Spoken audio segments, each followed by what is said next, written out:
Got pay styles. Pay Styles. Yeah, I got pay styles. Shout out Too Short. That was the first time I heard that. I ain't got no freestyle. I got Pay Styles. Huh. Yo, yo. Yizzo.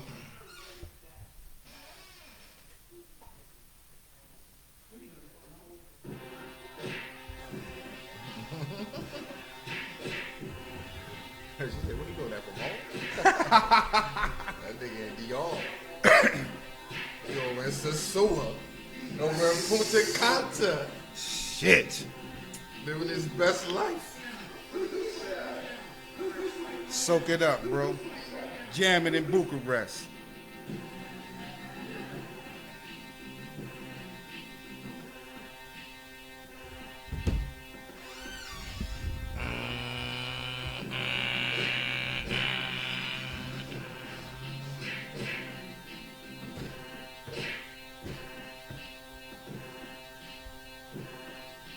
Let me see him. Let me see him. Let me see him. Let me see him.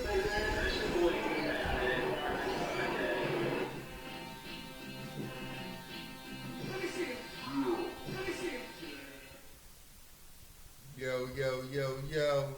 Yizzo. What's good, my people, my people, my people? What's good? I missed y'all. How the fuck are y'all? You know what I'm saying? I missed y'all, man. Welcome to the Fire and Ice Experience. I'm your man, Fresh Fire. I'm Iceman, man. Let's go, man. Okay, well, since he said let's go, I'm going to start off. Well, hello, and how are ya? You dig? Shout out to all the people out there, man, for walking with us, man. Thank y'all for walking with us on a Tuesday night with the Fire and Ice Experience. You could be anywhere in the world, as my man. Here with us. But as my man Coach P would say, I'm going to dap him up. Coach P, as you see, is not here. He's jamming in Bucharest. Mm-hmm. So, you know what I'm saying, with those 100,000 people in the stands. Have a live check-in from yeah, him, yeah, man. we might have a live check-in from Bucharest from Coach P. And B. Mac, he's somewhere on the mend. You know what I'm saying? I think he might be in a hut in Zimbabwe, getting something herbal taken in through his body. You know, so he'll be back in a second with us. But you got your boy Fresh Fire. You got the Iceman. How you feeling tonight, Iceman? Man, I'm feeling good, man. I'm feeling good. You know, barred of circumstances, but I'm feeling Right, good. right. Another day. Another day I'm with my people, so I'm straight. I'm happy. As long as my people's happy. Right, I feel that, man. As you know about this time in the beginning of our shows, we start off with a fresh off fire. And almost didn't even have nothing that had me fired up, man, until about 4:30 on the clock at work today. I'm listening to my man Mikey Missinelli. And he was like, all right, man, you know what? I can't go on no further with this, man. I know this is a sports talk radio and all of that, man, but I got to say something about this BS that's going on in Texas. I don't know if y'all aware or not, but it's all over the news, man. But there has been yet another school shooting. Prayers out to the children, man. Prayers out to the family and the children. And that whole community. I want to say it's somewhere near maybe San Antonio in Texas, but when the fuck are we going to do something about these guns? I mean this shit. And I would like to say personally on the record, they've heard it before, I personally hate guns. I personally fucking hate guns, and I don't give a fuck about the Second Amendment, your right to bear arms and all that bullshit. Because there's not that many good gun stories, and I can tell you too many bad gun stories. So when the fuck are we going to wisen up and say guns are no good for us motherfucking people? Because look at how we use them. Look at how we treat other people when we have guns in our hand. Look how we are emboldened to walk around the street and shoot innocent fucking kids only because I have a gun. When the fuck are we going to wake up and look around and say this gun shit is for the birds, man. We need the NRA is damn near bankrupt anyway, so they ain't propping this shit up. We need to go to our lawmakers and policymakers and tell them we done had enough of this shit, man. We almost becoming desensitized to our children being killed in the streets. Because there's so much killing being done in the streets and in schools and let's say grocery stores and in movie theaters and in subway platforms. Churches, synagogues, places of holy worship. They going in there and putting lead in motherfuckers, man. When the fuck are we going to wake up and say this gun law shit is for the birds? It causes too much hurt and too much exponential pain over some guns. And this shit can easily be stamped out. Please, people, wake up. Wake the fuck up and see that this gun shit is for the birds, man. We are now at a time in America's history that we need to get along with the rest of the fucking world and get on the right side of history, because we the only motherfucking place on earth where we killing each other like this with our own fucking weapons. And then we got a nerve to look around and be like, we're the greatest country on earth with the highest murder rate that you can find in a developed country. I'm not proud of that shit. And we can do something about it. Please, put the fucking guns down, man. Please, put the fucking guns down. It's fresh on fire, folks. Yeah, shout out, man. I want to give a prayer to the 15 people that passed in Texas, man. And then I just want to add something, man, and then we going to move on, because, you know what I mean, the thing I don't like about it, everything don't need a justification.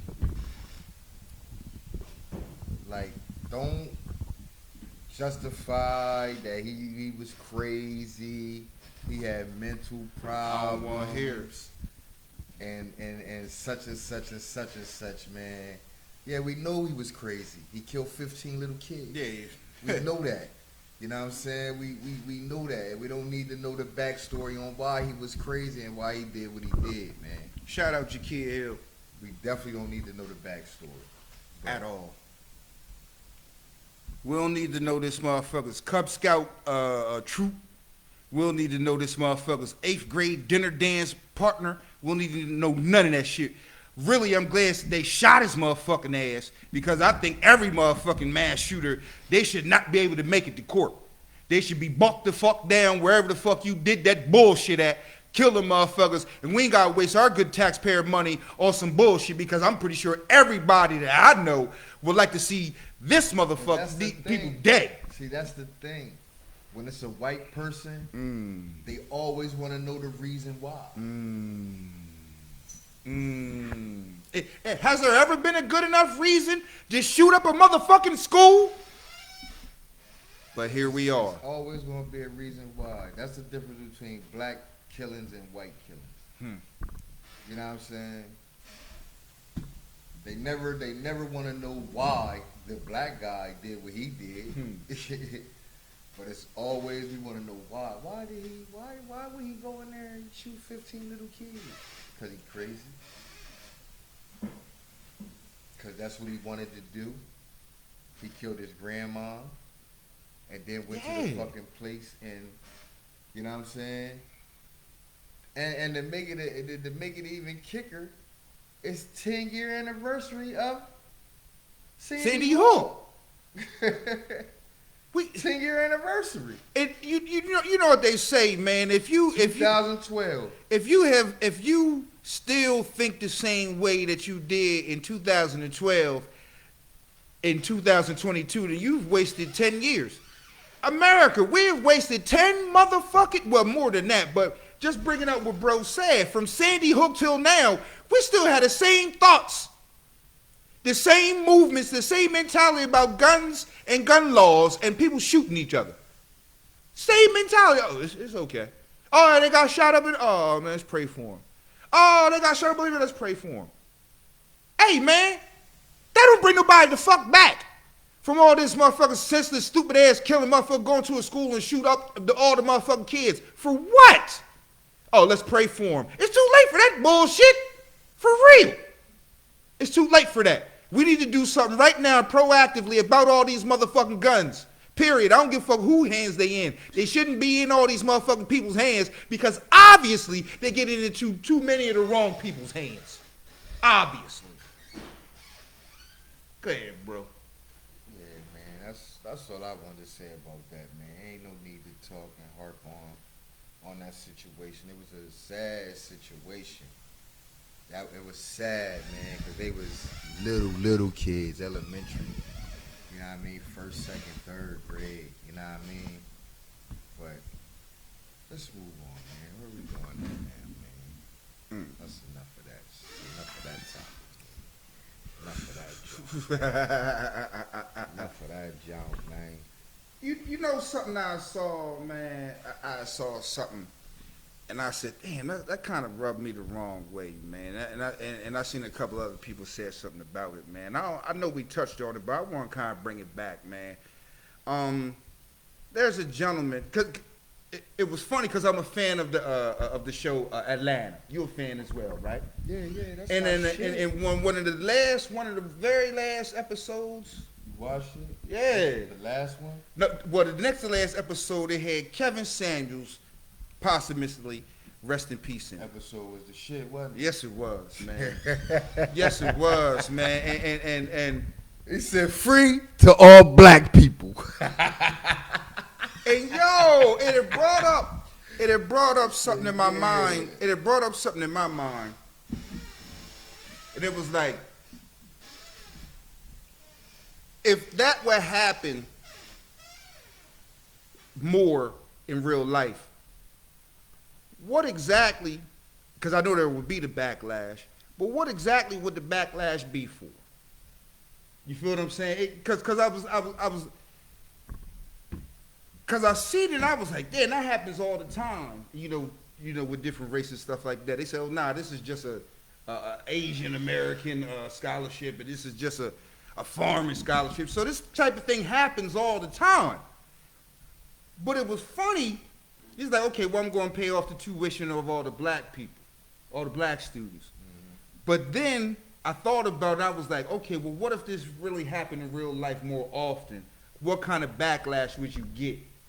Because I know you would get some, but I was like, would they try to shut you down? Would it just be shouting? And I was like, because I really was like, but damn, because even though it's a good thing, I'm sitting here thinking like people would be opposed to a black person paying for black people to go to school.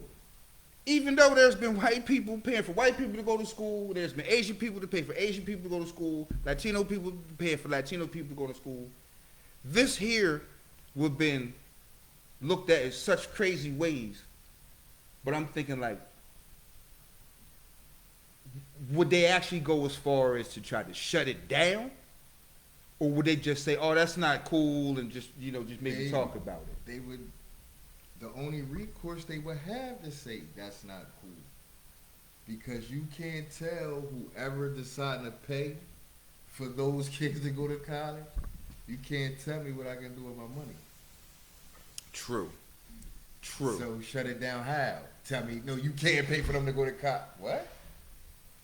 And then it would come and just come to my office where I work at, mm-hmm. and we'll handle that outside. You know what I'm saying? So it wouldn't. But also, there would be people upset. But what made me really think about it in really specific terms, when I thought of it, I was like, they really they try or maybe even successfully repealed affirmative action. You know what I'm saying? And that was like, okay, we try to make things fair and equal. If they repealed that, they actually like, no, we don't want an equal playing field. So they did repeal right affirmative action. That's right. Why on applications it's EOE, equal opportunity employee. Mm-hmm. You know what I'm saying? That takes away from affirmative action. We letting you already know that we're an equal opportunity employer. So you know what I mean? We don't have to hire no specifically black people, because we hire everyone. I'm picking up what you're putting down, Ice Man. I'm picking up what you're putting down. You might look around and not see no black people. Right. But you can't say no gays in here. You can't say no Asians in here. You can't say no Puerto Ricans in. We're equal opportunity employers. Right. Affirmative action was for y'all. I mean, it was. I guess it was made by black people, but it was for everybody else who wasn't white or wasn't favored. You know what I'm saying? It's like, oh, but it was mostly black people affected by affirmative action. I was like, well, if they'd take affirmative action, I'm pretty sure they would try to shut down a Kevin Samuels type of figure, and not just. Now, this is just what I'm thinking hypothetically in my head. I'm like, well, if they shut down or tried to shut down, but like you said, shut down affirmative action, why wouldn't they shut down one person? I mean, I'm not saying. I mean, I'm just. That's just what I was thinking What about. you mean shut down him? Like, oh no, you can't pay for. But how can you say that I can't pay for someone to go to college? Because it's discriminatory. Just. Well, I guess. But that's what I said. It would be like, all right, now I can't. They saying I can't. So now what y'all do is y'all meet me at my office or my place of business, and we discuss me paying for you to go to college. Now, how you can't keep regulating every time I'm trying to give you money to go to college? You can't keep. Now you could probably regulate at me doing it at the school and saying it in your auditorium and on your premises. But once I leave this school, you can't dictate what I do with my money. You can't dictate, man, here, take my personal number, call me, and we'll get you this shit set up. Like, how you really can't dictate that. You know what I'm saying? Now they might get crafty and all that, and colleges want to start, you know what I mean, do something funny and don't accept the money and then don't accept you and all that, you know what I mean? But as far as them trying to say that you can't, you know what I mean? Cause I just seen that nigga paid at Howard. Yes, he paid did. for the whole senior class. He paid their tuition. student Yes. debt.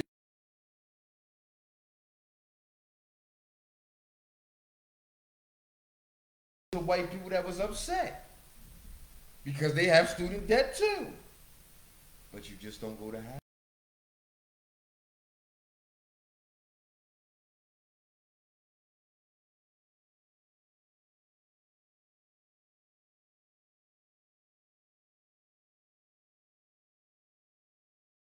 It might be a lot. It might be a lot. It might be a lot of motherfucking white people at Howard. You know what I'm saying? But I know it is. And I say that because Howard is more of one of the bigger HBCUs. Mm-hmm. So if you might got 25 to 30 at DSU, because they got a lot of white motherfuckers down there. You know what I mean? I say Howard got 100 to 150, 100 white. I say about 100, 150 white people go to Howard University. Yeah, I could say that too. And that's not even counting the biracial kids. Nah, they black. They black.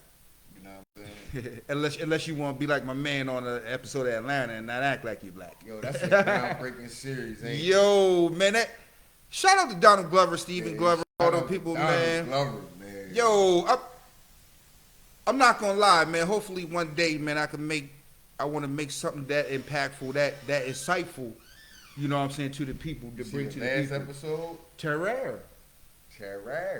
Yo. I said, why they keep calling you Terror? Yo. He said, we don't know. Yo. I'm not gonna lie. I actually started doing some research on why certain shit was going on, and why what was this about, what was that about, and some people, not a lot of people, but it's a certain group of people. They take umbrage with, I guess they say, the one-offs or just how this season went. You know what I'm saying? I'm just like, but if you look at the ideas that he was broaching and how he broached them, I'm like, yo, man, nobody's really even touched the ideas that he's touching. No, and if they are, they ain't touching them like he touching them. Like he really fucked them up and really brought them to light. Like, ooh, you see that? He said, oh, you came here to pee on a nigga. Oh, man, yo! She said, oh, it's a business trip. Yo. She said it's a business trip. Oh, so we eating hen tonight. I love hen. Yo, it's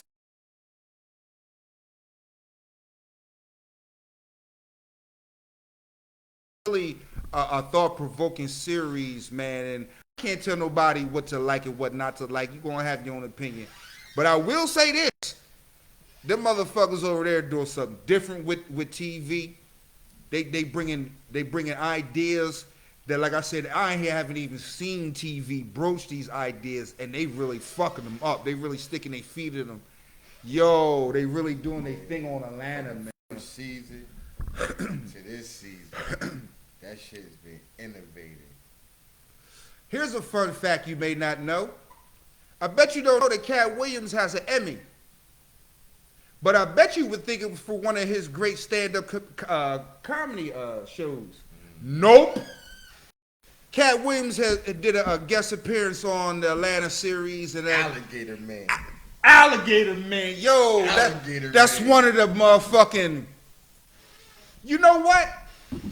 Atlanta is almost like, or really like, the real-life Boondocks. You feel what I'm saying? It's like, oh shit, you see how they, you know what I'm saying, different shit, like, yo, like they really got at the Florida man, you know, myth, you know, urban myth. Like, yo, it's some real shit though, but Cat Williams fucked that motherfucking episode up. Yo, he fucked it up.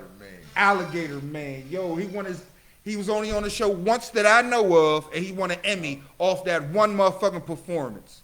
They're doing big things over at Atlanta. Shout out to Donald Glover.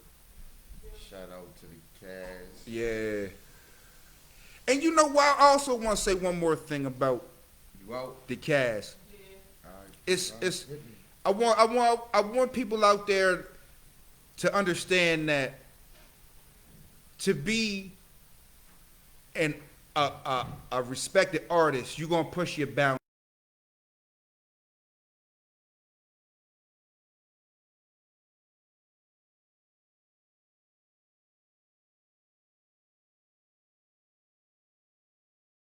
The ideas and how they broke them. You know what I'm saying? These things, you know, it's almost like the whole season was a dream. You feel what I'm saying? And the thing is, like you said, he has the gall to reach those subjects and those and the visuals. But I want to give it up to FX for letting him put that show on TV. Cause a lot of, and I'm pretty sure he shopped it around. Cause you know that's how they do in Hollywood. Mm-hmm. He probably took that show to 4 different networks, 5, 6, 7 networks. And everybody turned it down because probably the content, you know what I mean, the depiction of some things. Right. But I shout out FX, man, cause yo. Shout out FX, cause also, you know, a little background on FX. Fox, actually, they was the people. They was like, look, we was the new kids on the block, so we wanted to take on the edgier content. Mm-hmm. You know what I'm saying? So we do know that's the home of Snowfall. Living Color. In Living Color. That was, they said, nah, you don't, if they don't want them, we taking that edgier content. Yeah, take the edgy content. We taking that. That's what they, you know, the entertainment side was kind of built on. Married with Children. Mm-hmm. This Simpsons was edgy for their time. Mm-hmm. And look at them still, what is this, fucking 30 years later? They still edgy with Family Guy and shit like that. Yeah, you know, so. And that's, oh my God. I fuck with cartoons, man. I like to laugh a lot. If y'all don't know me, I like to laugh a fucking lot. So I fuck with cartoons and shit. You know, adult cartoons. I don't really like Bugs Bunny and all that kind of shit. Not saying I hate it, but adult cartoons. They don't even play Bugs Bunny no more. My daughter only know who Bugs Bunny is. She 11.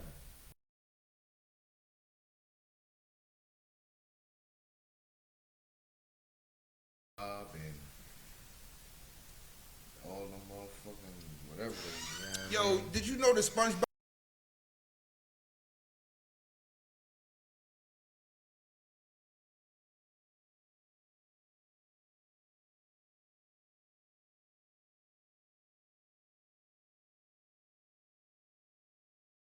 SpongeBob. I think it always was on Nickelodeon. I just think it was on like the Nick at Night joint. Right. It used to be at night. Yeah, It the used to Nick be at night. shit. You know what I mean? But I Shout out to think- SpongeBob. What else you watch, man? I've been watching it. You know what I mean? We're gonna keep it on the TV movie theme, man. You check that We Own the City? Yo, The the Baltimore, Baltimore shit and Sean. Yeah. Yo, I've caught a little bit of it. Yeah, I caught a little bit of it. I haven't finished it. I think I caught the first 2 episodes, but it got me locked in. And that's based on a true story. Well, it is a true story. All the writers, yeah. the directors from The Wire. All True yeah. story. Every scene in the fucking show is an Yeah, actual yeah. thing that happened. Yes.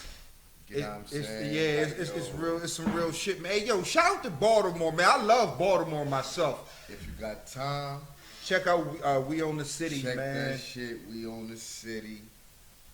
Good watch. Baltimore Gun Task Force, how they corrupt. They say it's one of the most corrupt police units in the United States at that one point in time. They probably was the most corrupt. One night, you might have had something out in Texas that was corrupt. What you watching now, man? Well. Recently, I've been watching. It's a documentary. It's a documentary on a doctor from Pennsylvania, and he was killing people, like doing experiments on it. It was a movie based on it. Alec Baldwin. What the fuck is it called? Malice. Malice. Alec Baldwin. They did a movie on it. Malice. He was like, he said, I'm God, and he was.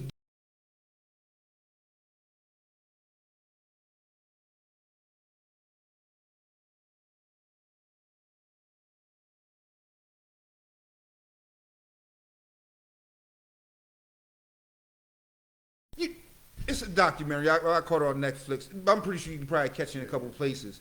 But the doctor, what really struck me was the ego of the doctor. You feel what I'm saying? Like I'm not even sure if Alec Baldwin, that was Hollywood, he played it up. Yeah. I'm not even sure if he did it justice the way he kind of was coming off. Like, nah, I got this. Matter of fact, I got this over here and over there. And it was just like, wow, you know what I'm saying? And when it all came out, he was like, just give me some more time. I got this. Like, So whoa. what he was doing? Well, what it was a lot of women that would go to him. He was a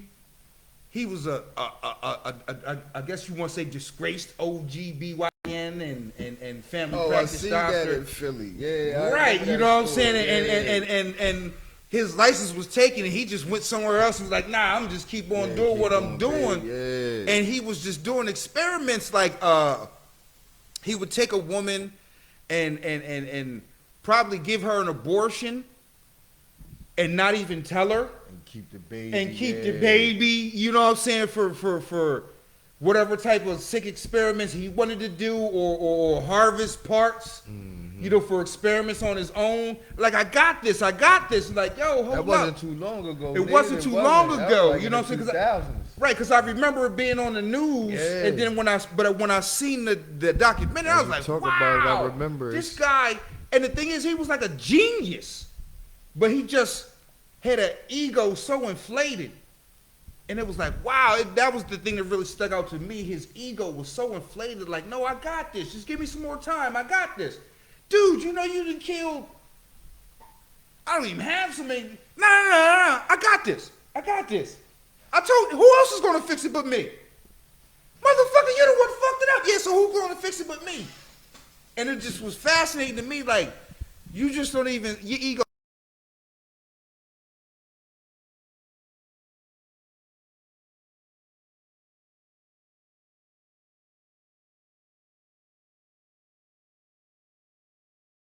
Oh, nah, he got it. Like, nah, he ain't got it. Yeah. It was. I cannot remember this documentary for the life of me. But I just was watching. I was like, wow. It really just.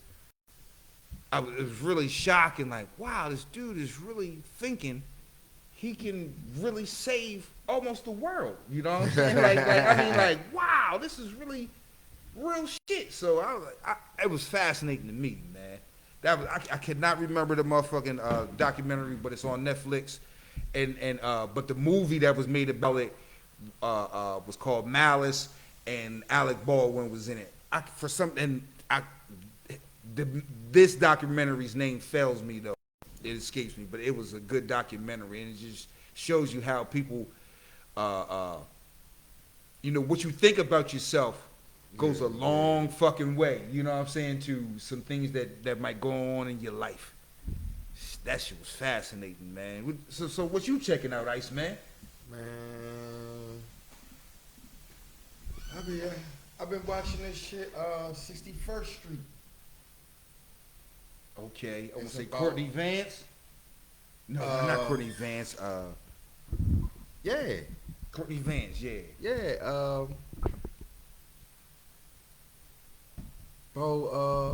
Young boy killed a cop.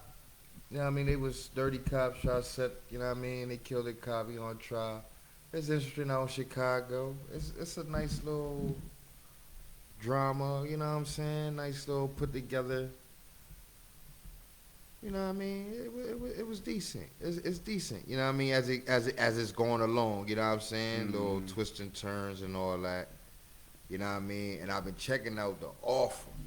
The Offer, okay. Now I didn't know if that was out yet.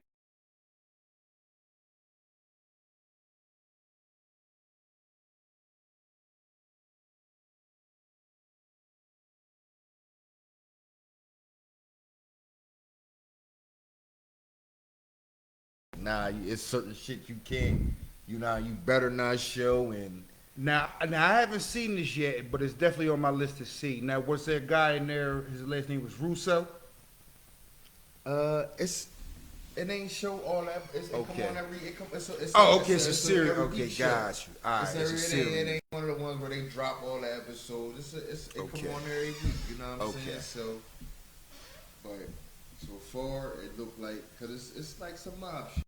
You know what I mean? It's like some mob shit. Some movie niggas trying to make a movie, Right. An authentic movie, and they gotta fuck with mobsters. You know what I'm Okay. saying? Right, And there's right, certain right, shit right. They can't do and certain shit Okay. they can do. Okay. You know what I mean? Motherfuckers won in. You know what I mean? Or you making a movie? We won in and all. You know what I mean? You know what I mean? It's starting to. You know what I mean? It just started. Probably like two. You know what I mean? It's probably like 2 episodes in, if that. I heard Yeah, that. 2 episodes. I heard in. that. I definitely want to check that out, man. You know what I'm saying? What else I be Yeah, watching, man? Let me just interject for a second, because there's something I did waste an hour and some change on, and that was Cat Williams' new motherfucking stand-up. I haven't seen it. Oh, my God. It was trash.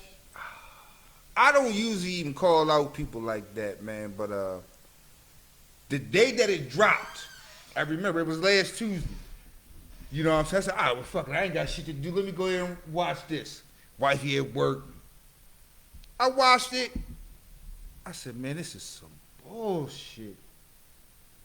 And I'm a Cat Williams fan. Yeah, I fuck with Cat Williams, man. I'm like, yo, I think he's a funny motherfucker. This shit here, I was not impressed at all. So then when I tell my wife, I'm like, yo, I seen that Cat Williams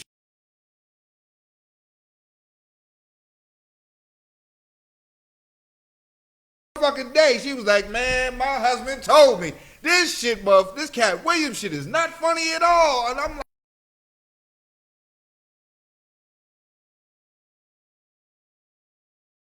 ha ha ha. I can't remember now one fucking.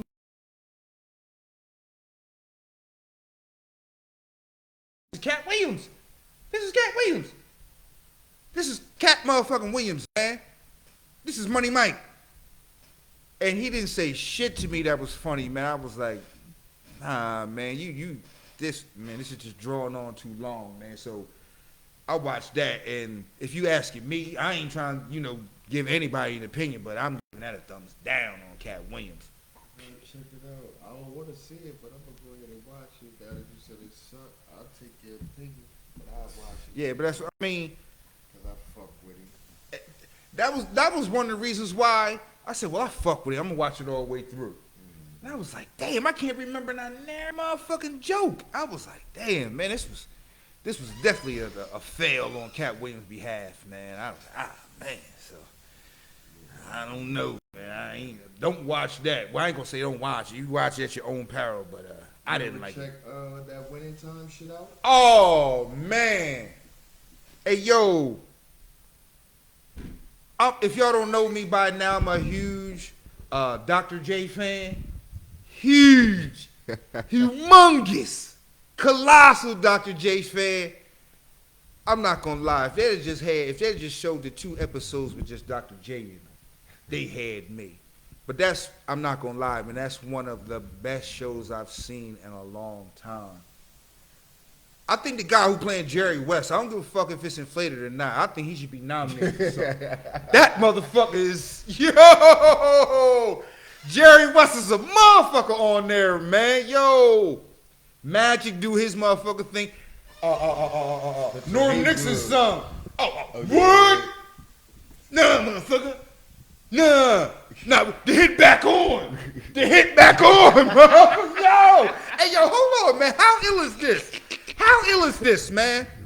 Spencer Haywood, Hall of Fame Spencer Haywood. I want to say the first player to go from high school to or high school to the pros. Mm-hmm. The one that opened it up for so many people. This man was on the Lakers.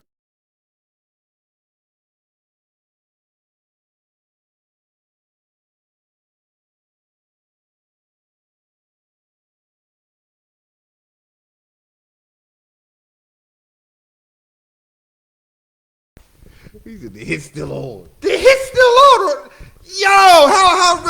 And I'm not gonna lie, I'm not the type of person that was gonna think that he was not gonna try to take that out. I mean, he was like, I'm carrying this out. Wood was gonna try to keep, he was gonna try to put holes in motherfuckers. You kick me off the team? Oh, nah, man, yo, that shit, man. I want to see season 2. Oh, yo, I can't wait for season 2. I mean, I ain't gonna lie, you kind of got me with basketball any motherfucking way, but it's really done well, written well, shot well. I really like it, man. When it comes to that, you mix basketball and some fine motherfucking And don't get us wrong, it's some non-fiction mixed in with fiction, man. You know what I'm saying? It's a great show. It's awesome, man. Listen, yeah, Norm Nixon's son. Yeah, he playing Norm Nixon. I got me and my wife watching it, right? I'm like, yo, you know who husband that is, right? She like, nah. I'm like, tell me. I'm like, nah. Well, I ain't gonna say that because she might come up. You know what I'm saying? She's somebody you know for real, but she might come up. But I was sitting in my mind thinking, Debbie Allen.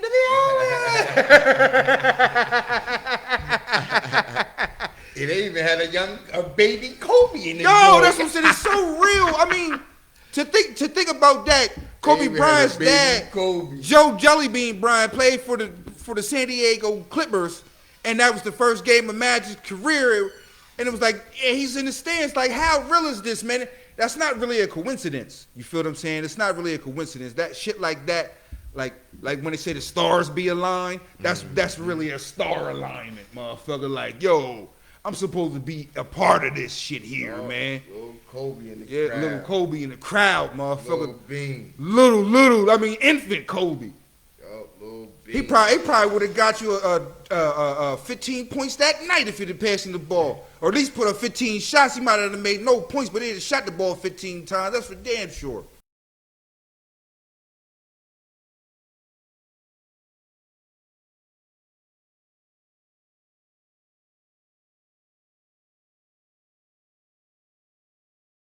That's what they said. Season 2 might go straight to them. You know what I'm saying? Damn. Yeah. So they jumping around timeline, huh? Yeah. Okay.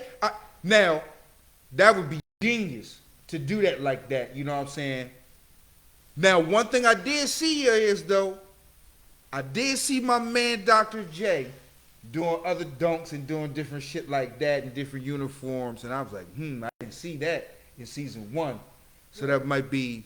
When Dr. J was in different uniform? No. Well, a different uniform that he had on in season 1. Not a different. Yeah. You know, so, okay, I see that. Okay. But that's my motherfucker. Yo, he the smoothest motherfucker on earth, man. Did you? That was smooth. God, man. That was smooth. There's always other nights. God, man, like I don't give a. It was over like, man, I don't give a fuck about this man. He was Stern in there. What? Yeah, shady. They look at him as shady character. Shady character, man. Yo, speaking on something that we into. Now, it ain't nothing I saw, but it was something I heard.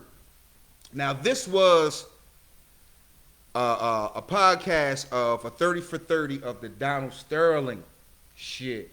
They had Donald Sterling in there. Yeah. They're trying to get Donald Sterling to buy a team too, but he too cheap. Dog, I'm hearing the story behind him. Like bro said, Winning Time was a little fiction, non-fiction. Actually, in real life, Donald Sterling gave Jerry Buss a bunch of money. Yeah, for the team. So he was de facto owner of the Lakers. Back when he didn't even have a team, the Clippers. Then he just turned around and said, all right, fuck it, I'm going to go ahead and buy the next thing available. You know what I'm saying? It was better Hollywood for this. All right, but he's too cheap. Yeah, he was kind of, as we see, he is very cheap. And if you can, check out the 30 for 30. It's a 5. I won't say it's for 5.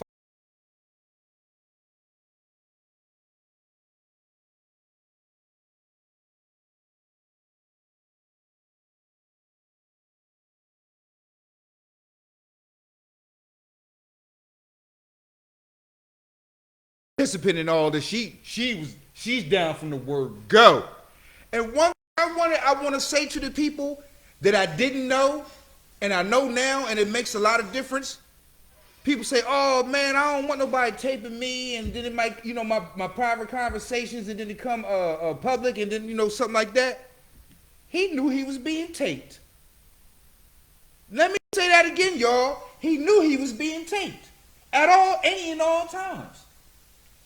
He knew he was being taped, and it wasn't because she was trying to spy him or nothing like that. So all the cars and shit that he had buy her or promised to buy her because he had early onset dementia or some shit like that, he would actually forget that he promised her these things. So she started recording him. Say, nah, nigga, you told me you was going to buy me the new fucking Range Rover. I ain't say that shit, V. Hold up. Let me plug the motherfucking thing in. Remember you said that shit? No, ain't this you? That's what she was taping him for. So she has mad tapes on this dude. Mad tapes of this dude up saying some foul shit. Foul shit. Dog. And the beef really didn't even start with Donald Sterling. It started with his wife, Shirley Sterling.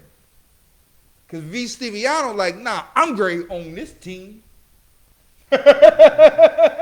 Nah, she's old news. She's out of here. This wasn't his first girlfriend, V. Stiviano. Nah, he's had girlfriends all through his. And Shelley, she was like, we play our part. But they've been married over 60 years and still married.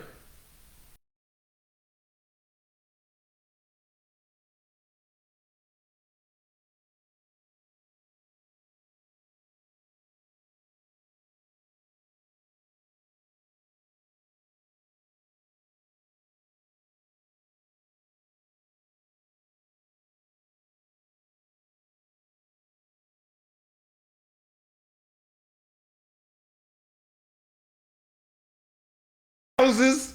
Oh, that's what his wife was saying? Yeah. Talking filthy to that bitch. And she won. And what people don't know is she played a very big part on getting him out of the league. Yeah. Went behind his back and got his ass motherfucker rung up on them. He's mentally not capable to run shit. Yeah, the gun shit. Claws. I remember that when it happened. Yo, if you get a chance, man, check out the Donald Sterling files or tapes or whatever it's called, man. It's real, man. Shout out today. It was a 30 for 30, man. I was like, this shit. I'm gonna watch that tonight. it's like it's a 5-piece joint, man. That shit. Check that out. Alright, so where we going now, Fresco? Fresco, we gonna play. We don't play. We don't play. So, I would like. Let me go here first. Okay. Have you heard Kendrick Lamar shit? No, I haven't. Not all of it. Not all of it in its totality. No, I haven't. So I can't say. So I how haven't. many songs you heard about? 2 or 3. What they say? That shit different. That shit different. In what way?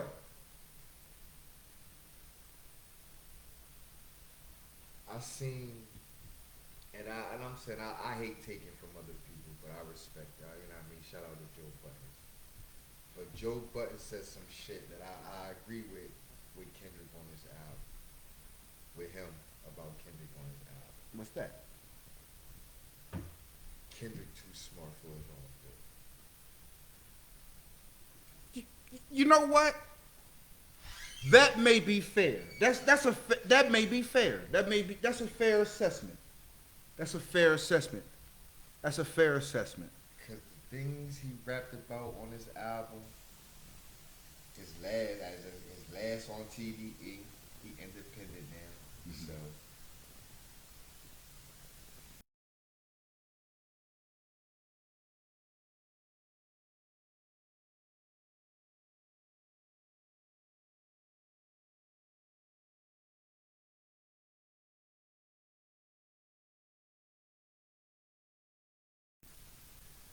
you know what I'm saying?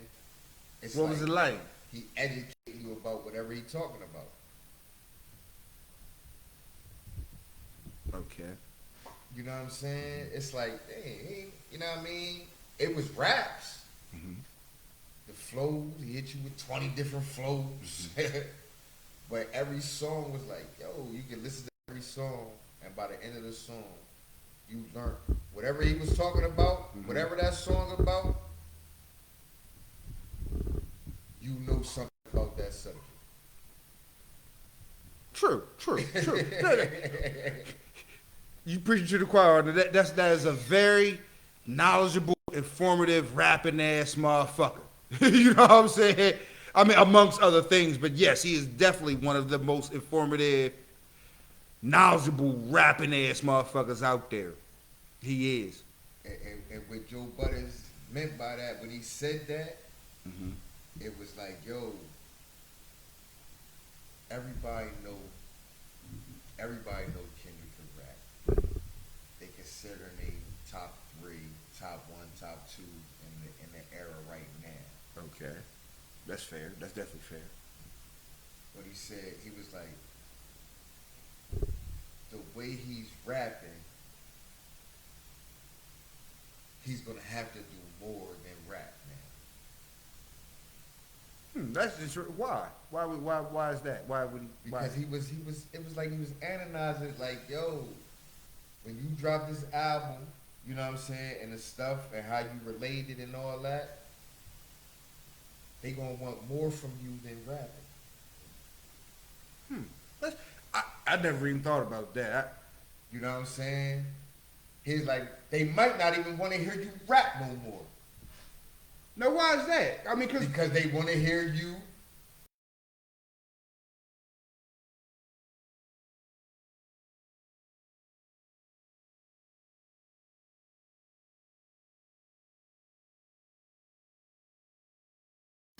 take more of a leadership role, I guess. You feel what I'm saying? But that's for him to decide if he want to do. You know what I'm saying? Yeah, you know, no doubt. Now, one thing that I was flipping around in my mind about Kendrick was, and you kind of hit on it. You was like, yo, he is one of the most knowledgeable. Like when you hear him rap, you like, I just learned something. Now, Is that just because now you feel like he's a great rapper just because you learned something, or because he can rap pretty damn good? Now I think he can rap pretty good because he wasn't always teaching. Okay. He was telling stories at one point in time, and those stories and those rhymes were dope. True. True. You know, what I mean, he evolved. True. Yeah. You've seen the elevation. Every album, you've seen him getting away from that street shit. You've seen him getting away from it. And which he always said, I wasn't into that shit. I'm just from that shit. I'm gonna rap about what I seen, what I've been around, not necessarily in, but I'm gonna tell you that. But I'm also gonna tell you what I like to do, what I was doing while they was doing this gang, while they was out there gang banging. I'm gonna tell you what I was doing while I was watching them out the window. And he does that just as good as anybody that You know ever what I'm saying? motherfucker does. Like, I'm gonna tell you He's what I a was rapping doing. ass motherfucker. He's a When, rapping you know what I'm ass saying? motherfucker. I'm gonna tell you what I was doing when they drove by. 4 niggas in the car. They pulled the guns out, and I was sitting on my stoop. I'm gonna tell you about that whole day up until that time. You know what I'm saying? He could rap. You know what I mean? But now it's like he at a level where it's like everything he say is like knowledge. You know what I'm saying? It ain't just storytelling raps. Right. It ain't.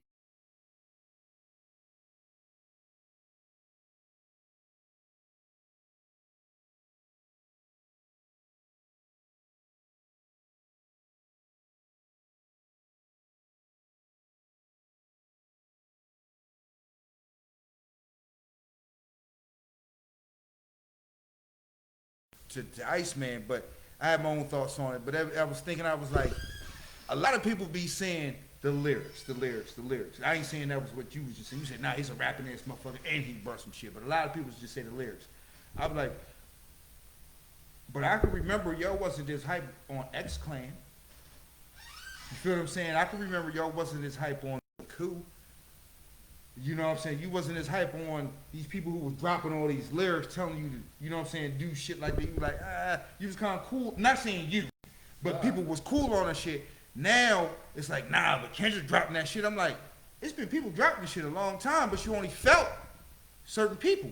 But I'm assuming y'all saying because he can rap. Nah.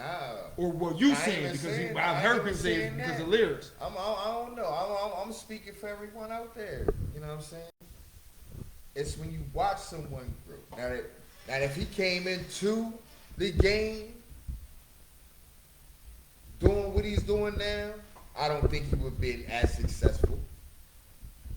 Coming from where he's from and coming doing X Clan, I don't think he would have been as successful. Right. We don't want to hear that bullshit, Sharif.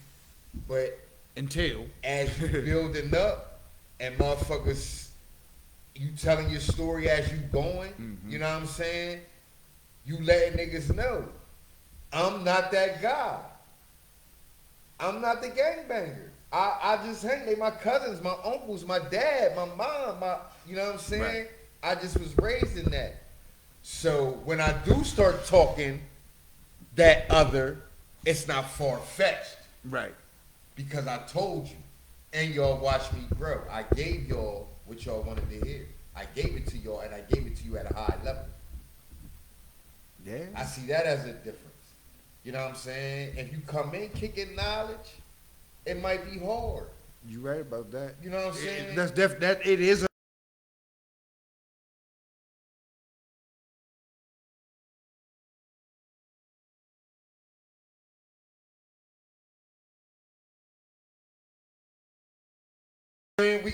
You know what I mean? And we'll sprinkle in a little. my Uzi weighs a ton. We'll sprinkle in a little knowledge. KRS-One. I'm going to give you knowledge, but I'm going to give you that street shit too. Well, to even piggyback on Bro's point, KRS Run says it in one of his raps. Well, in several of his raps, but he kind of sums it up like this. My first album was I'm Holding a Gun, Criminal Minded. Criminal minded. There was a couple Jews in there, and then, and Public Enemy, they stand, you know what I'm saying, doing their thing. It wasn't like they came in kicking all this motherfucking pro-black shit It's off like the top. real one. Right, I reeled you in with Criminal Minded, and then I dropped my philosophy. that's I reeled you in. Now Malcolm X standing in the window, dropping jewels on you. Y'all already fuck with me because y'all know I can give you that shit. Now- I can give you the bridges over. right. I can give you Scotland Rock. I can give you, you know what I'm saying? I can poetry. give you that. I can give you. I can give you that. And But now let me hit you with. Now if he'd have came in spitting the knowledge, he might not make KRS-One. Right, and then like you were saying, you said he said there was a friend of me. It was a revolution crew called Public Enemy. Around something that sound is that these two groups set off consciousness and rap, but they already had albums out first before they started setting off the consciousness. So if Kendrick Lamar maybe would have came through with the consciousness first, it might have been a little bit longer, harder road. Okay. It would have been, anybody would have been out of the game. And these day and times. Right, as opposed to an X-Clan, they came through the door, walk, stomp him in my big back.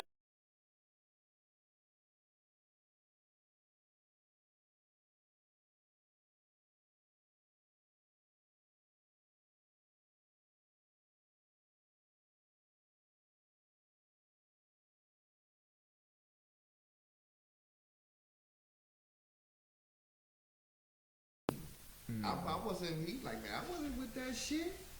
But I was a rapper kid. I went to art school. I did this shit, but I lived in a house with gang members all day long. I'm telling you what they did, what they said, what they talked about, what I seen, what I know, what I lived. Yeah, But that wasn't me. Now I'm gonna give you me. I was a knowledgeable kid. yeah. I went to school. I read books.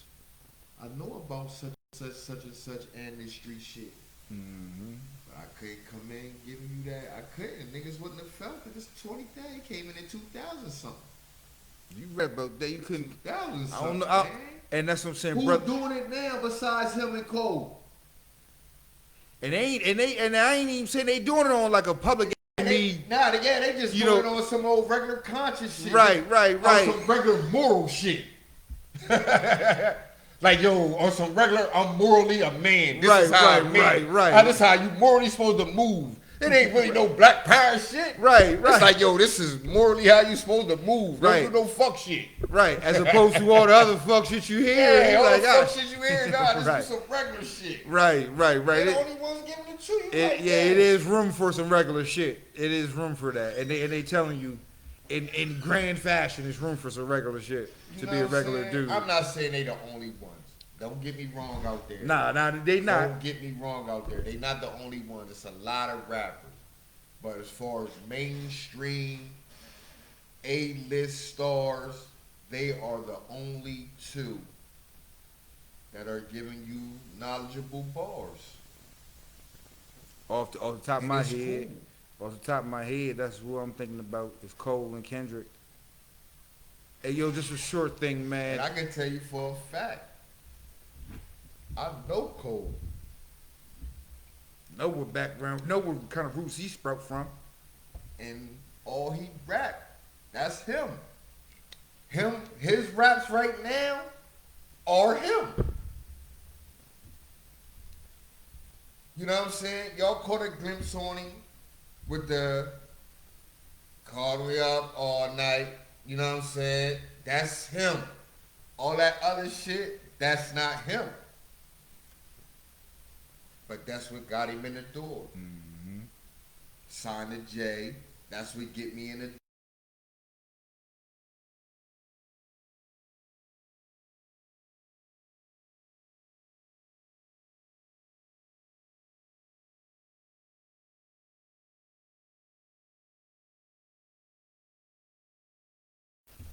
Even Nas, Illmatic wasn't knowledgeable like that. It was street knowledgeable.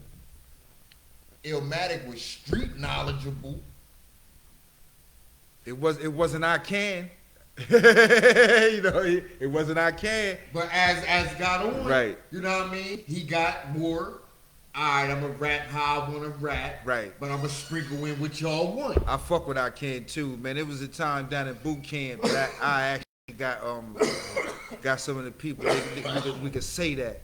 You know what I'm saying? I heard and Stillmatic, it just came out. It was on the Stillmatic album. And I heard it over the phone over somebody's jaw, and I was like, damn, that's something that they could be down with hearing us say. So we running. I know I can be what I wanna be what I wanna be. You know what I'm saying? You know, if I work harder than, I'll be where I wanna be. I'll be where I wanna be. Yo, let's go, man. Yo, I used to feel like the man out that motherfucker, man, just saying that shit. But like bro said, it's a difference. You might can't come through the door straight off the top with all the black shit, but it's definitely, if you evolve, it's definitely mad room for you to get your whole entire nut off. You know what I'm saying? Get your whole nut off. And you know what I mean? It's knowledgeable on just what knowledge you want to kick. Everything knowledgeable, but it's how you know what I'm saying, how you deliver the message. Like, you know what I mean? Like Jay, he dropping knowledge, but it's business. Yup. A lot of people like, yo, man, he evolved, man. He talking about that big business shit. I'm like, oh yeah, I got that part. You still gotta rap nice though. I mean, you gotta have the nice flow, nice cadence, and all that shit. You know, some of these jaws, you know, sometimes people be looking at the lyrics, and I'm like, man, they little Kanye evolved. He dropped knowledge. It's just fashion.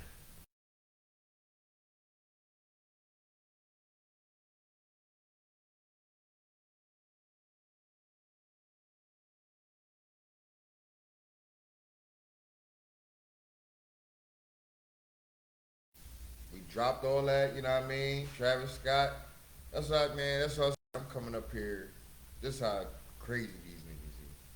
I'm coming up here today. Listen to the radio. Travis Scott just dropped his new sneaker. Mm-hmm. That shit sold out in 20 minutes. Hey, yo, I thought I was a sneakerhead until I really opened my eyes up to how hard motherfuckers is going over these sneakers. This shit is real, man. Travis Scott, well, I ain't gonna say it like that. If you somebody with a name, I would definitely implore you to get with somebody who does some type of fashion. Because like everybody is a brand unto themselves. You feel what I'm saying? So it's like, if you hot in the hip hop world, Travis Scott, you can come up with a Travis Scott version of a sneaker. You disagree? True. You disagree? Yeah. Why so? Because the likes of him and Kanye, they on in that lane, they on a ASAP Rocky. Well, yeah, I could definitely say, yeah, the guys you naming are on a different. They on a different stratosphere in that lane, in that fashion lane. I don't give a fuck how big of a star you are. You can't just jump in there and put your name on something and it go. You know what I'm saying? I like them niggas gone. You know what I mean? This nigga get a Nike. And it's a Nike. It ain't like it's a Nike. The Cactus Jacks. They come out with a different Cactus Jacks on it, and them niggas go through the roof. You know what I'm saying? Kanye drop a Yeezy, slides, all type shit, go through the roof. Ain't nobody else. Can't nobody else do that right now. I don't give a fuck who you is. Yeah, when you put it like that, it may not be very many people that can do it like that. Because it take, and as I'm saying, it take more than just your name. Because like they said, they ain't really let Kanye into the door until he Kardashianed up. True.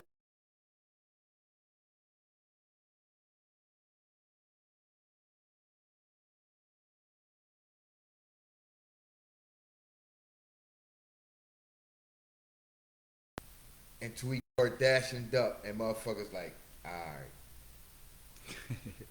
all right. He get you a Kardashian, man. They can get you out of a lot of shit. A lot of They shit. get you or into some shit. Yeah, you know what I'm saying? They can open the door or close the door. So they can open some doors you never even thought was there, or close some doors you didn't even see coming. Because he was at every one of them. He was at Nike. Dropped the first Yeezy at Nike. That's Nah, he dropped the first Yeezy at Adidas, didn't he? didn't. He No, dropped he the first at Nike. He dropped the first Yeezy at Nike. And they ain't want to bring him back. The all red high top joints that's going for like 3,500 right now. Cause he was gonna be the one that bring back the sneaks to tie up by themselves. Yeah, and he made his shits, the Yeezys. They look just like them, but they red. They look like they got motherfucking what's the shit? They almost like wear? space boots. Nah, the shit the bitches wear, like the clogs. They look like them. Well, you know what I mean, with the head down, the wedges. The like wedge sneakers. You know what I'm saying? The Kanzi, they like the red bombers or something. You know what I mean? He was at, you know what I mean? He was there first. I mean, he was at Louis Vuitton, all that shit first. You know what I'm saying? Yeah. And that's something, man. That's something. I mean, I was in this. I always been into sneakers, but I never was really into high fashion like that. But they go nowadays. They definitely go hand in hand. You know what I'm saying? Especially when people like Kanye and them can make a brand. I ain't even know how that shit went. You know what I'm saying? You know, behind. I still don't really know. Gap. He got clothes in Gap. Mm-hmm. He like the creative director for Balenciaga. You know what I mean? Let alone his own Yeezy shit with Adidas. That's what's holding Adidas. You know what I mean? I don't think nobody else buy no Adidas.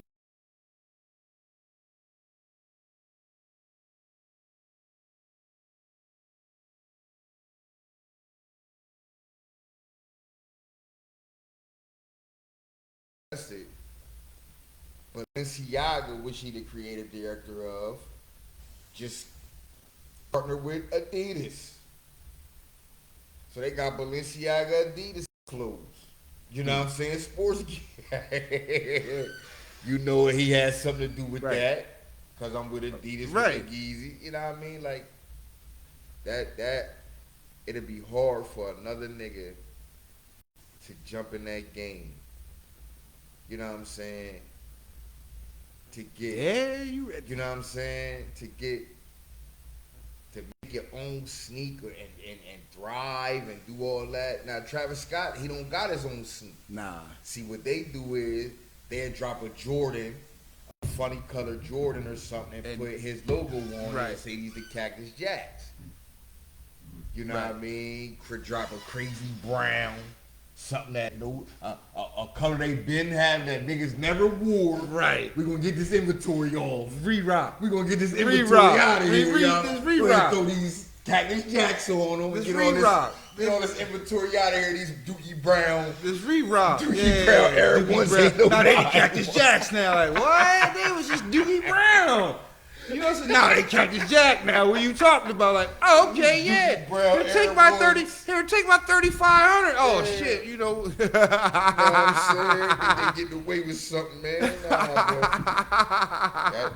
Yeah, all them funny color sneaks back at the factory. Mm-hmm.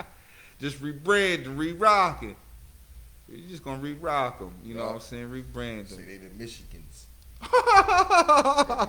Blue and yellow sneaks in here. They Michigan, we bring them. Vibes. Yup. Oh yeah, they was this shit like man. They was ugly as shit back in the day. They just shit now, motherfucker. They was shit now. Damn. That's how them what's the names is to be though. Them dunks. They like the low top. Yeah. I know what you're talking about. Like, nah, man, they wasn't the Johns back then. They ain't the Johns now. But they be going for like 200, 250. They got like the Syracuse joints. I'm like, I could only get the high top Probably only the Syracuse. So I don't even think they had the low top back then. I was, yeah, like, nah, the low top ain't the, nah, that ain't the look. That ain't the look, man. I don't know all the sneaker shit, but the low top ain't the look, man. You know how it is, man. Some shit.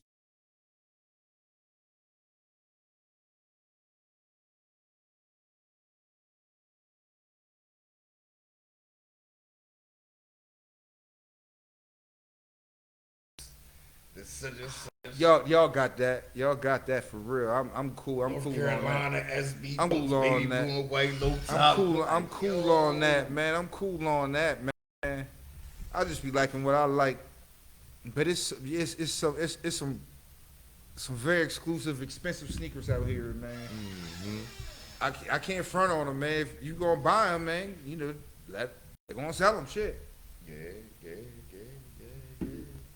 Man, on that note, man, what's up, man? What's up with the playoffs? You been watching the playoffs? Yeah, I've been watching the playoffs, man. Yo, your guy and our guy. Why you gonna say that, man? I've been becoming more of a Jaylen Brown fan. If you know, we talk about Jaylen Brown and Jason Tatum. You know what I'm saying? Not saying I ever like the Celtics, but I've always liked players. You know what I'm saying? And those two players, I'm like, damn, these two motherfucking dudes. It's like if one dude go 3 for 20, the other dude got 40. You know what I'm saying? And to me, I'm like, it's just a matter of time before they really put it together and put the Heat out of their misery. And that's not to say the Heat ain't a formidable opponent, because anything can happen. I really think Boston is the better team. Mm-hmm. I think Jaylen Brown and Jason Tatum, that combo is devastating, because when it all breaks down, you got these two guys. And Yep. I want to give a shout out to your guy. He was the only motherfucker showed up for the Miami Heat last night.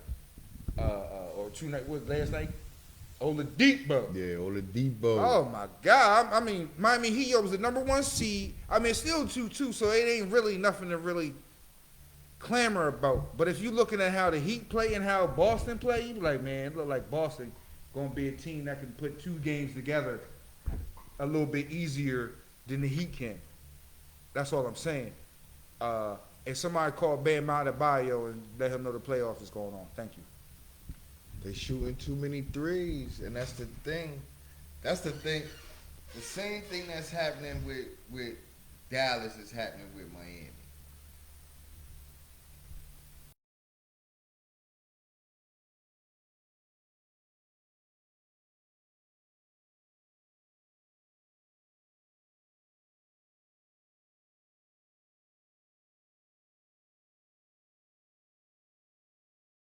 Hmm? The best player on Miami Heat, he could score, but he makes it hard for himself to score because he doesn't shoot threes.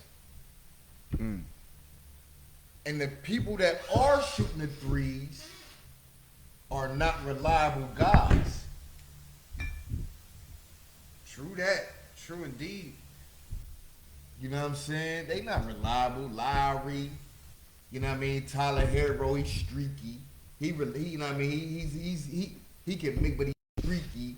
The rest of them, if they miss 3 or 4, they coming out because they're not. That's all they're in for. You know what I'm saying? You're not valuable enough to play other. You know what I'm saying? And your best player doesn't shoot the 3 ball. He makes it difficult for himself to score. And what I say about the same thing about the Mavericks. Outside of Luka, they have no one who you consider a star that can make it easy for themselves to score. True. Yeah, they can shoot threes, but as we've seen, what's his name was 0 for 12 the other night, Bullock, and Cleveland was 0 for 13. That's terrible, man. Ofer showed up and gave nothing, no contribution.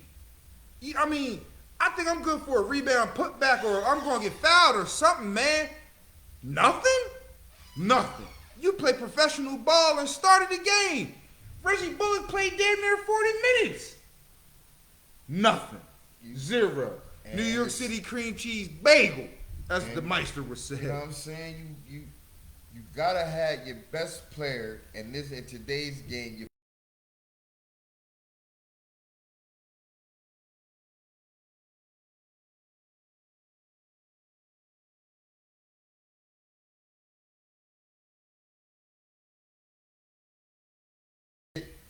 You know what I'm saying? They don't even have to make easy shots. They can have a bad night. But you gotta be a person that could make it easy for you to get a shot. Right. You know what I'm saying? No other teams have that besides right now in the playoffs, who I picked to go to the finals, are the Celtics and Golden State. I ain't gonna lie, I had picked Phoenix and the Bucks early in the season. You know what I'm saying? I rode with them until they got knocked out. But well, I put it like this. Once the playoffs started, I was like, man, I think I like Golden State a little bit more than I like Phoenix. Even though I still rode with them. But I swear to you, man, I don't give a fuck what anybody say, man. Joel Embiid don't get hurt, man. We playing right now. We playing fucking right now, man. I can't say that. I can't say that, because if that same Harden played with even a healthy Joel Embiid, can y'all say y'all was good enough to beat that Harden? That Harden. That Harden. Yeah, that Harden was. Come on, man. And can I say something to the people out there, man? Can y'all finally admit that the Sixers won the trade between Ben Simmons? I mean, did they? Yeah. He didn't shoot in the whole second half of this last game, y'all. So what's the difference? We got to the second round of the playoffs. Okay. And he shot two more. He shot two more shots in the second half of a game than Ben Simmons. Hooray! They got swept out. Hooray! The Nets got swept out. But like, y'all lost the trade. Nah, that's part of them losing. Like, yo, even with the players you got, y'all got swept out. Yeah, Seth Curry is. Man, Seth Curry, even though I liked him, I'm like, man, he's kind of a journeyman. You know what I'm saying? Well, I ain't worried about not losing him. They're like, oh man, Andre Drummond, he's a starter. So I'm like, he backed up Joel Embiid. I ain't worried about that shit. We won the trade. We won the trade. That was even. He gave you the same thing.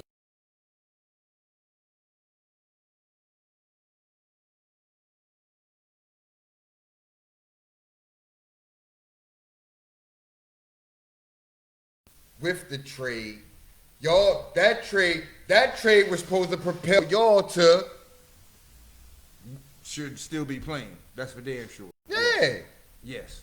You know what I'm saying? Yes. Right now, yes. They were banking, okay, if Ben Simmons do come back, we should still been playing too. But he did come back, okay. Yeah. Now, but y'all banked on with James Harden, we should still be playing. True that.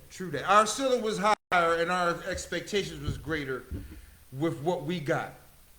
But they also had, regardless of Ben Simmons coming or not coming, they had championship aspirations. Yeah. Just like we had championship aspirations. I can't and that's what I'm saying. I don't think they was as truthful championship aspirations as ours was. That's what I said. I can't say they failed because of the trade. Because he didn't play. Now, and they got him knowing that he wasn't going to play. Until, hopefully, whenever, you know what I'm saying? Y'all got James Harden with the intentions to win the fucking championship. Yes. I can say, yeah, I can say yes. And he gave y'all nothing. I can't say he didn't give us nothing. Ben Simmons gave us nothing. And that's what I'm saying. Like, people say, okay, well, man, y'all only went to the second round. With James Harden, without James Harden, we might not have made it to be in a good enough position to get out of the first round. You feel what I'm saying? If we just had what we had, we might have been the 6th ranked team in the East and can't beat the Bucks and get out the first round. You feel what I'm saying? We went six games with the Raptors. So all I'm saying is we have bodies, live bodies that produce for us to go further than the Nets.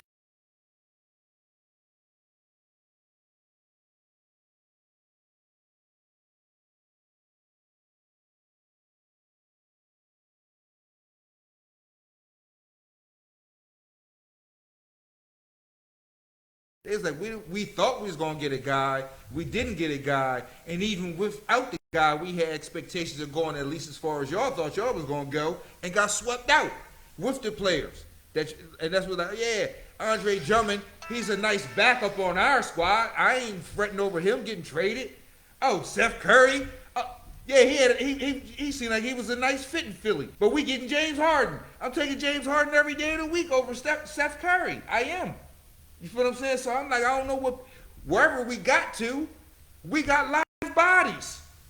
And they got live, we got two bodies, they got two bodies. Their bodies only went to the motherfucking first round and got swept out. We went to the second round.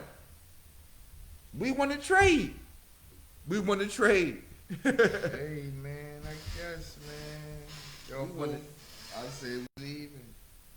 Can't be. I They got swept in the first round. We went to the second round. I say we'll tell this season if Ben Simmons coming and play on the floor, and y'all got James Harden the whole season, and see what happens.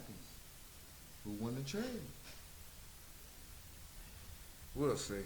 I mean, I don't really judge it on that, you know, but and that's what I'm saying. I don't really have that much faith in what Ben Simmons gonna give anybody anyway. To this point, actually, I think, and this might be a hot take, but I actually think that Ben Simmons may have played more games than he's actually going to play in the future. I don't think Ben Simmons is going to be playing till he's 38, 39 years old. I don't even think he'll play till he's 30. I actually think Ben Simmons will only play, I think it's a 50-50 shot he even plays another game, period, but I think he only got like 2 or 3 years in him anyway. Why do you say that? He does not look like a person that wants the smoke of the NBA. And this is what I mean by that.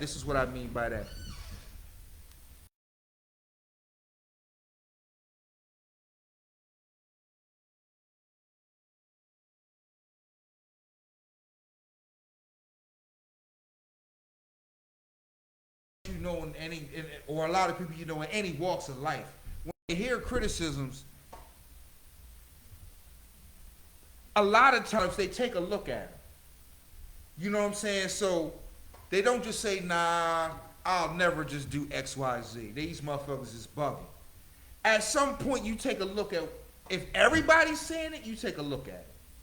So with him understanding that everybody is told me this shit, and whatever is in me, I'm not taking a look at it for whatever reason. I'm just not taking a look at it. I don't care about, I don't hear you, motherfuckers, I don't hear you. With that being said, I think he realizes this shit don't go backwards. You are only going, the level of criticism that you left in Philly is still at that level in Brooklyn. You feel what I'm saying? It's still, it ain't really dropped off. Because Brooklyn was like, yeah, we think he gonna play in game 3. Then to turn around and have a bulging disc and that had to have back surgery. They were trying to put pressure on that man to play because they thought he was well enough to fucking play. And he like, nope, I ain't playing for y'all. Oh, dog, we just see you dunking and shit. Throwing up hook shots. What are you doing? Nah, my back. And then let the record reflect that he said that his mental triggered the back injury. So I'm like, I don't think he got a lot more basketball in him. So even going forward, I'm saying, man, what you think you're going to get from Ben Simmons? He's not even going to be playing a lot of games. He's going to have a whole nother summer off, and he's still going to have some type of problem. He's not going to play first game next season. At all. It's whatever problem. So? Huh? You don't think so? I believe in my heart of hearts. I swear to anybody out there, I do not believe that he's going to play the first game for the Nets next season. It's still going to be something wrong with him. Hey, man. Like I said, I like the Warriors and the Celtics in the finals, man. I think the Warriors gonna sweep Luka and them tonight. Yeah. Luka doing all he could do.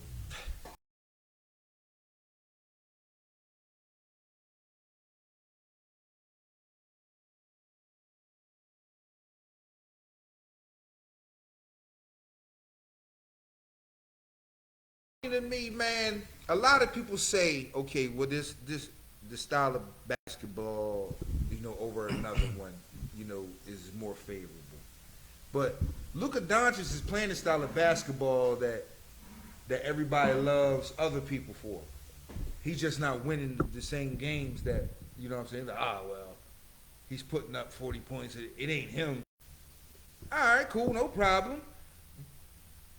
But they're going to get swept.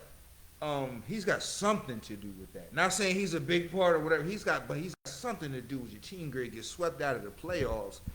And I always say, if you're the best player, it ain't just on you.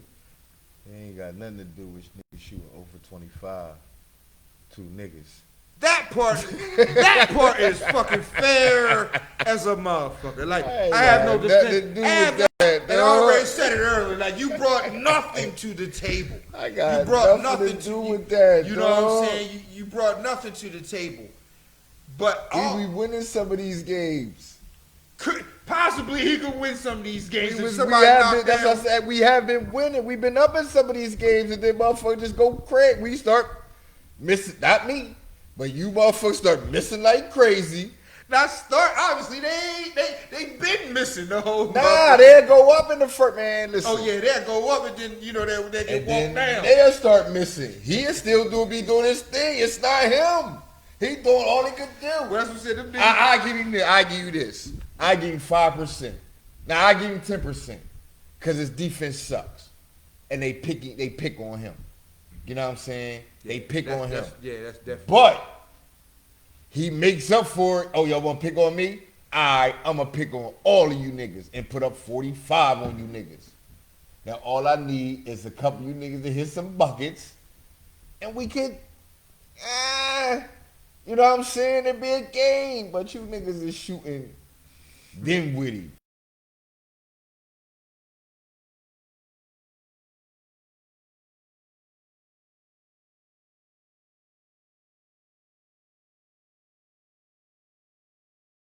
Oh, every other game. Yeah, The first game he had like 30. You know what I'm saying? Like, man, if it ain't Luka, it ain't nobody. That's what I said. The first game the game they went up by a lot. Mm-hmm.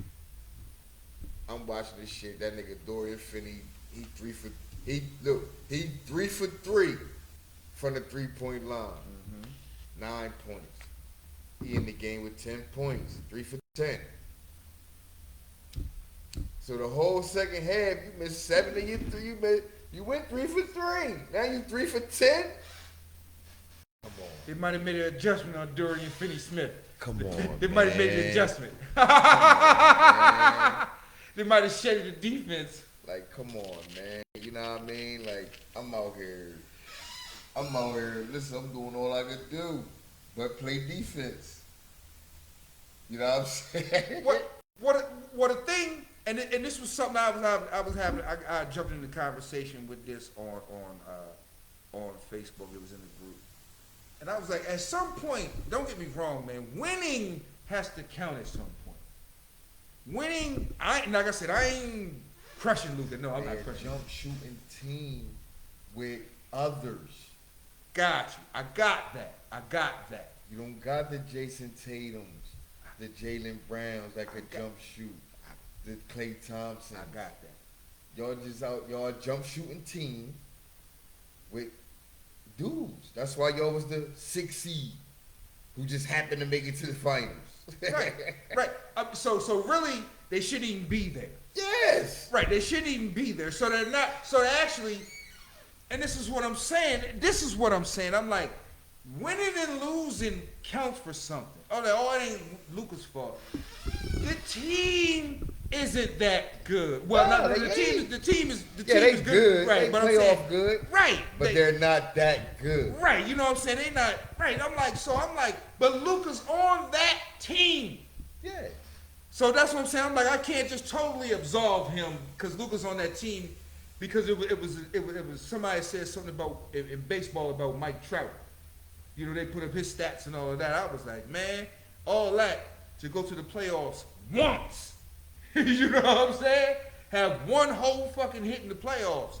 You know what I'm saying? That has something to say. There is something to say for people who, okay, I may not be scoring 40, but I got 30, and we win a lot more than that.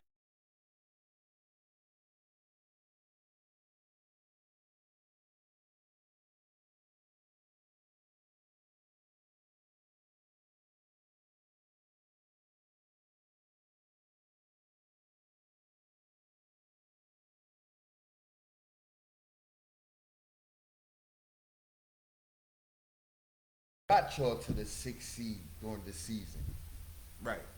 Now, in the playoffs, everyone has to step their game up. You niggas can't get to that level because y'all ain't. It's nobody. Dinwiddie, Brunson, Bullock. Y'all have no other guys. Pow. Right. But also, for them to get to the second round, they had to beat the Phoenix Suns. That's what I'm saying. They ain't slouches. So Nah, they not slouches, but as we all see, Phoenix might not be that good. It could have been an anomaly that they went to the finals last year. They could not be that. That's what I'm saying. They could not be that good. That's what you know what I mean. So it's not like,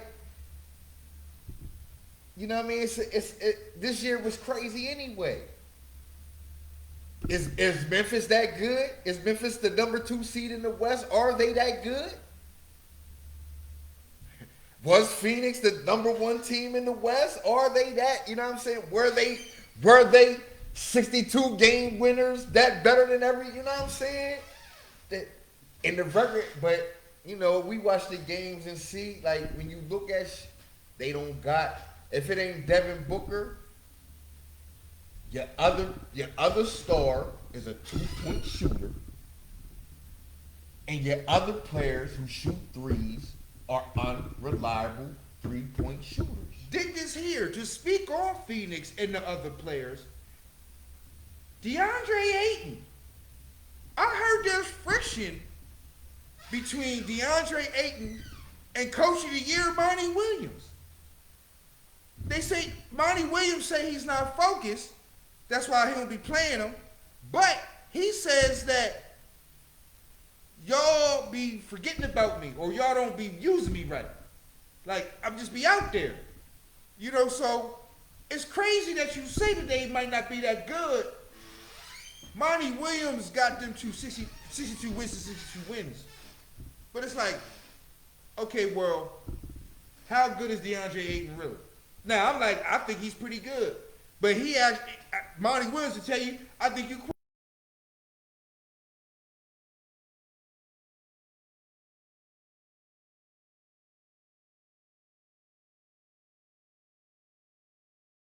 I think it's people in that organization that may not think that they are as good as they've been coming off as.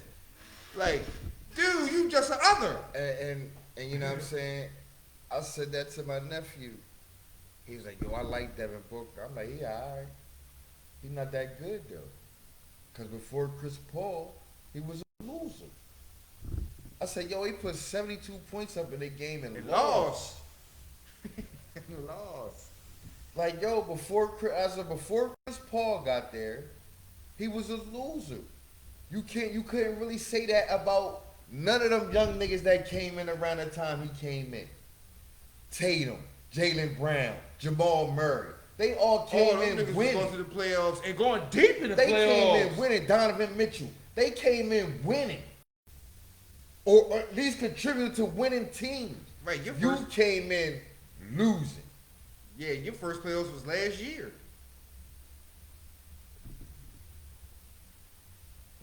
Your first playoffs was last year and y'all snuck in the finals. But got swept damn near. Y'all won the first 2 games when Giannis was hurt. Then when he came back, they swept y'all 4-2. Swept y'all. When he got right, he swept y'all. He put the thick on him. Like, or you're that good? Yo, No, I don't that's the think best player so. on earth, man. Giannis, man. That's the best player on earth. Giannis, he can look. People might like different styles and all of that, but he'd be like, I'll go out there and do whatever it takes to win. Are you considering him the best player because he's unstoppable, or just because he's the best? You think he's the best player? I think what he does for a team leads more to success than anybody else's contribution to a team. And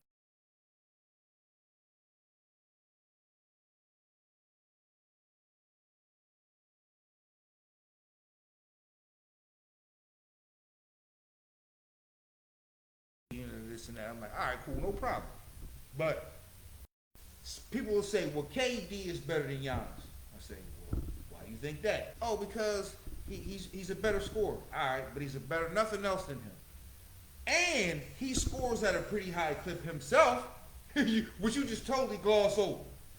You know what I'm saying? It may not be to your liking, and it leads to a lot more of his team's success. Now, the play that I actually seen, I said, well, I always say defense is overrated, don't I? Defense is overrated. Unless you can make a play like Giannis fucking made. And I like to think he's probably one of the only people, it might only be one other person that could have made the play he made when he blocked the fucking alley-oop, went down and caught the motherfucking alley-oop when it was like seconds left in the fucking game for them to go up in Phoenix. I'm like, he's probably the only motherfucker in the world that can do that shit. And guess what? He's been making those type of plays for his team for a long time, and they went to the highest of heights. Won that. So I'm like, because he can do all those plays to make his team win at the highest heights. Nobody else can do them. I don't care about the style. The effectiveness, off the charts. I don't even say he's unstoppable. There's a lot of people that you can put in the category is a make or miss lead. But he can make or miss a lot. You know what I'm saying? Like, nah, I'll do whatever it fucking takes, and I've shown it, proved it. Yeah. Shown it, proved it. Can you make the block? You know what I'm saying? Because it ain't been too many motherfucking defensive plays we putting up there like, ooh, that made a difference. No, it's shots. You feel what I'm saying? It's shots. It ain't a whole, it ain't a whole bunch of that, oh man, you know, you see that nigga plucking? Nah, it ain't a whole bunch of that. But he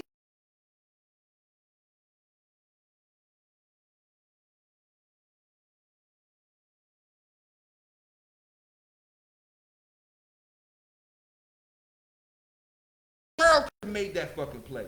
With a block and then No. And block the alley. yes. You block the alley and then go down and catch your alley? Yes, when the game is on the line for it like that. You feel what I'm saying? And that's what I'm saying. I'm like, nah. People say, oh man, when he stepped on the line and all that. I'm like, okay, cool. It was a whole nother motherfucking overtime to be played. Giannis still went out and did every fucking thing he needed to do for his team to win. KD put up 49. Giannis had like 37, 40 his goddamn self. And made all the fucking plays he had to make. You feel what I'm saying? Oh, well, I like so-and-so better than him. Like, nah, man, them days is over with. It ain't nobody else out here making every motherfucking play for their team to win. He is that guy. He's that guy. He's the best player on earth. Other people may say it's other people. I'm like, nah, man, give me Giannis. Give me Giannis, man. Give me Giannis. Give me Giannis. Give me Antetokounmpo. Give me Giannis, man. Giannis Antetokounmpo. Give me Giannis, man. I mean, from what I've seen, and that's what I'm saying,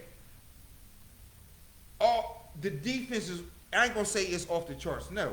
His defense is pretty good. Like a lot of other people's defense. He can beat Rampage. I seen him get, man, Al Horford banged on him, punched him in the face, all kind of shit. You know, so he can get moved on just like anybody else. So that's why I say defense is overrated. If he all world, he's supposed to shut that shit down. He's not all, you know what I'm saying? No, that's Al Horford, can barely jump. He was like, no, I ain't seen Al Horford do that in 5 fucking years. What I'm saying is, He banged on him a couple times. He got the alley on him. dig it, man. What I'm saying is, you can't look at Giannis and say, damn, man, he ain't do enough. He did every motherfucking thing he could do. Like, damn, he making blocks.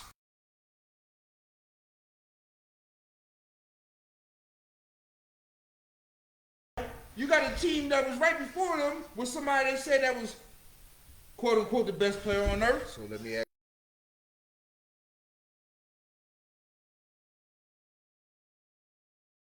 you about Luka. Mm-hmm.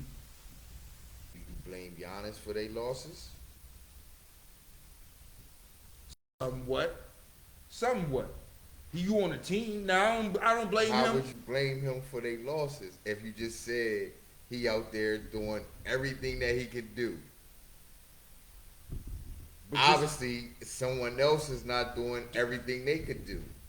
Here's what I'm saying. This is what I'm saying. You doing everything you can do and doing what it takes to win is two different things. And I ain't saying he wasn't. I ain't saying that Giannis wasn't doing the things it didn't take. Like, man, I'm passing the motherfuckers just like I said. But he's on the teams that lost. I gotta give you some. You know what I'm saying? I gotta not say you get a huge piece. You know the pie is big. You get a piece. You want a team. So let me ask you this. He get the same. I definitely understand what you're saying. So is there any time a person on a losing team doesn't get none of the blame? You always gotta get some of the blame, but you never get as much as the blame as the people who really are blamed for. You know what I'm saying? Like, case in point. So what you saying? No matter who on a team, if you lose, you take some of the blame for that loss. Yes. Because you was on that team. Yes. Because it's a team sport. Yeah. And I know we all gonna take the L. Yeah. in the column. But it's situations where a motherfucker played their heart out. And here's the thing I say with that. I understand motherfuckers playing their heart out. I understand motherfuckers like, God damn it, he did everything he could do. But that, like I said, if you don't win the game, you get some of the blame too. If you don't win the game. Now I ain't, like I said, you ain't gonna get a lion's share. You might get a fraction. You know what I'm saying? You might get a fraction, but you lost. And what I'm saying is, like you saying, Luka's defense ain't all that. Yeah. Okay, well, your defense. Nah, I gave him a fraction. That's what I said. Right, so that's what I'm saying. A fraction. So I probably give him the same fraction I give to Giannis. Y'all lost.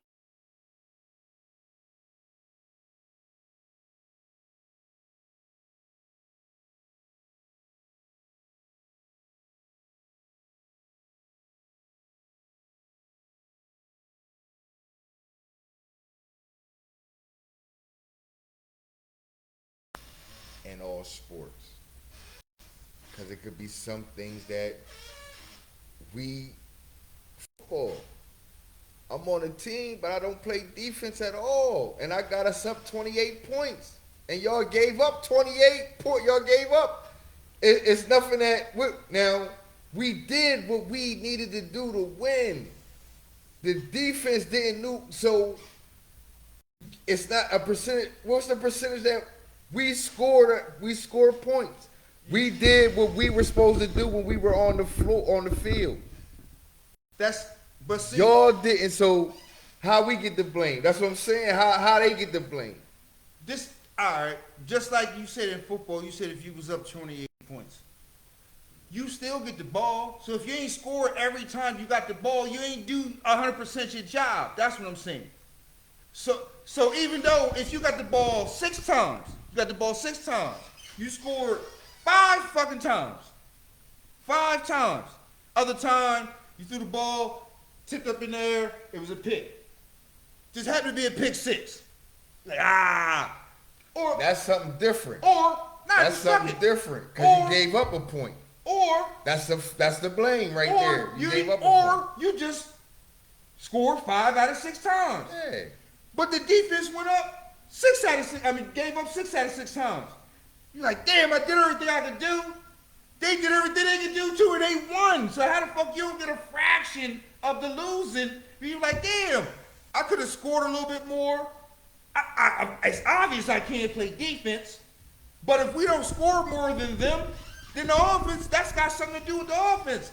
It's an offense and a defense, but it's a team game. So if we don't score more than them. But if we don't score more than them, it's not because we're not scoring more than them. It's because they're scoring on our defense. It's both. No, because we could score.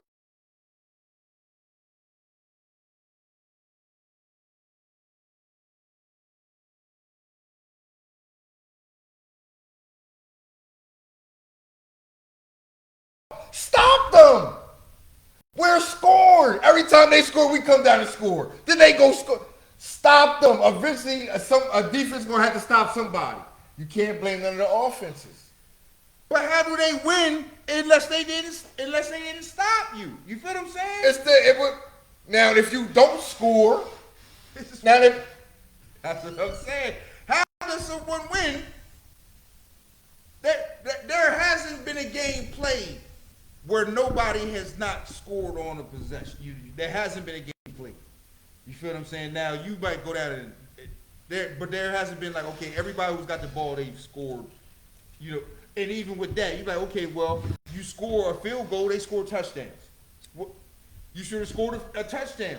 If you lose the game, whether you're on offense, defense, special teams, no matter how great of a game you played, individual, you still have to take a little piece of the blame. That's how I see it, because it's a team sport. That's how I don't think there's ever been a person who's played a perfect game and you either said I was the blame or the cause. You know what I'm saying, for us winning or losing. Christian Laettner, he went perfect. He couldn't do it by himself.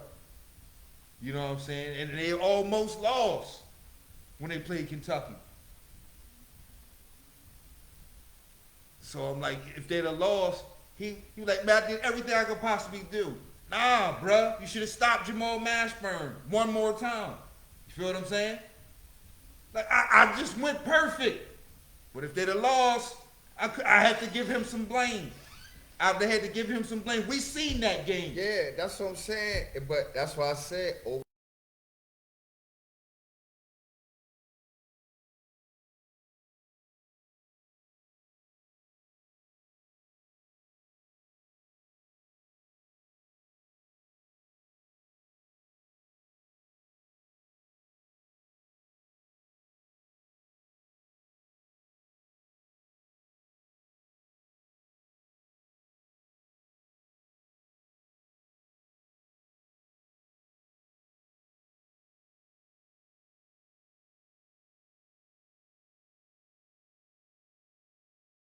Yo, you gotta beat the team. If you don't beat the team, everybody gotta take a piece of this L. If you don't beat the team, and it goes the same way for somebody who don't get the fuck in the game and you win, motherfucker. I won tonight. You ain't getting the game, motherfucker. What the fuck my shirt say? What the fuck my shirt say? I won, yeah, but you ain't contribute. But we won, motherfucker. So that's what I'm saying. Like, what do you? That's what I'm saying. Like, yo, you can't just say, okay, well, you don't get any blame. Like, nah, you was out there. Now that's different. The nigga on the bench ain't getting no blame. He just get the L because he on the team, and the L is in the loss column. They not blaming him on the bench. He ain't do nothing. They not blaming him. They ain't blaming him. Nah, but you take a percentage of this too. No, he don't. You ain't good enough either. That don't mean he taking the blame though. I didn't even touch the floor.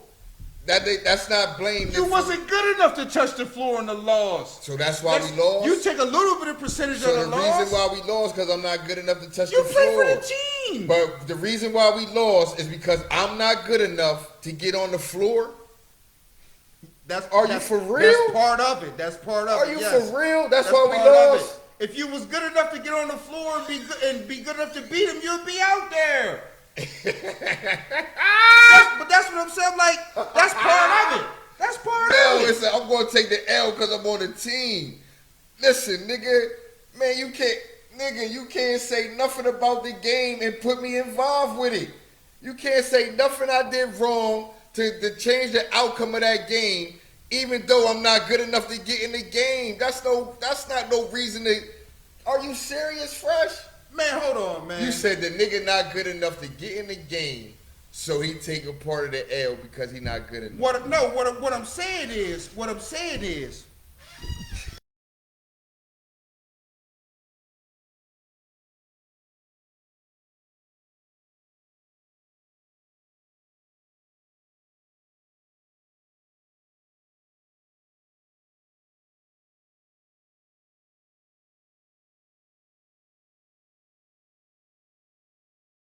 he felt like was shit. Nah. We probably would lose with playing.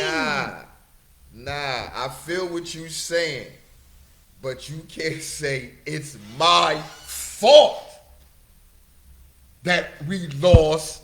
I never got in the game. I contribute to nothing that happened out there.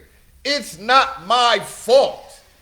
Yes, I will take the L because I'm on the team, but it's not my fault. If you want to say it's some other nigga's fault that contributed, yeah, you ain't hit enough shots. Yeah, you ain't stopped the nigga from getting to the basket. Yeah, you missed a free throw. I did none of that. It's not my fault. No, you can't tell me. No, you can't say that. That's like you walking down the bench like, nigga, it's your fault, nigga. You should be good enough to get the game. No. But you can say that. No. The way you said you can say that to that nigga. But you get what I'm saying is you get a fraction of the blame No. to why your team lost. But what I'm saying, Fresh, the way you saying it, you're saying you could say that to him. No, hold up, man. I don't think you said it to anybody. Man, you're the reason why we lost tonight. Nah, niggas say that to niggas in the league. Man, you the reason. You all drunk and high. Man, you shooting all. Man, you the reason. They not going to that nigga on the bench and like, yo, yeah, me should be good enough. You would have got the game and we'd have won. No. Hold on, man. I'm not. No. Now, what you said, if they know a nigga drunk and high, yeah, motherfucker, we can specifically point to you being high, motherfucker. Nah, I'm not saying because it might change the game plan. But what I'm saying is, Man, listen. what I'm saying is, and it's a couple different ways you can look at this like this. Here's one of them. In the NFL, they have something called the practice squad. Now, they have people on the practice squad, their whole purpose is to get you ready for the motherfucking team next week. Yeah. Now, if you go out there and be like, man, we were so motherfucking unprepared, and you look back, you're like, these motherfuckers red. These motherfuckers was ready. You gonna bring the practice squad? You ain't gonna bring the practice squad. You get in peace too.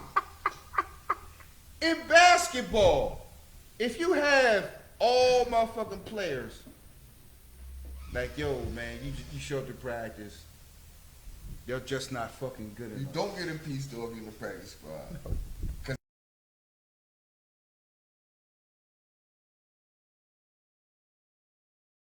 It's definitely not my fault. So they don't. That's what I'm saying. But what I'm saying, the whole practice thing is, y'all practice against each.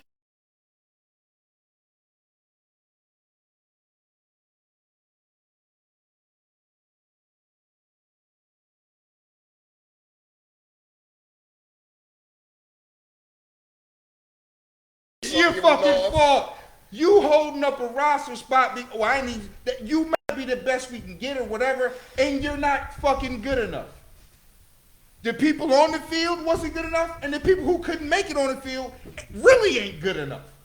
So all of y'all have to take a percentage of a loss. Now, like I said, it ain't your fault. Like, oh, nigga, because you ain't running the right route in practice. Nah, it ain't your fault.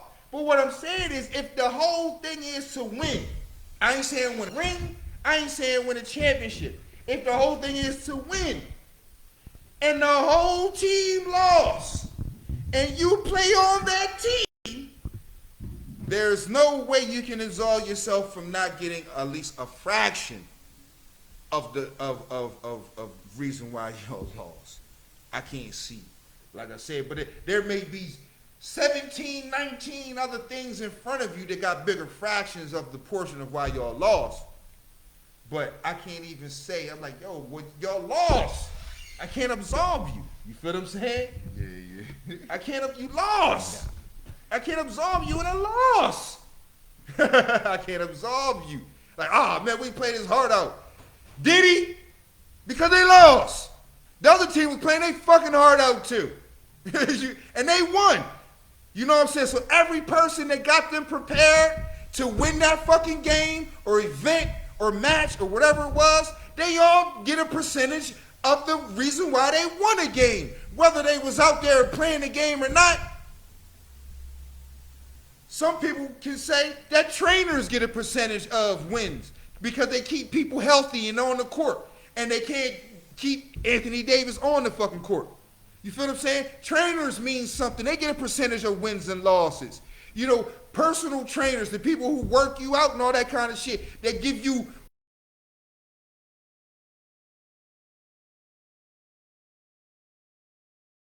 motherfucking D up, motherfuckers.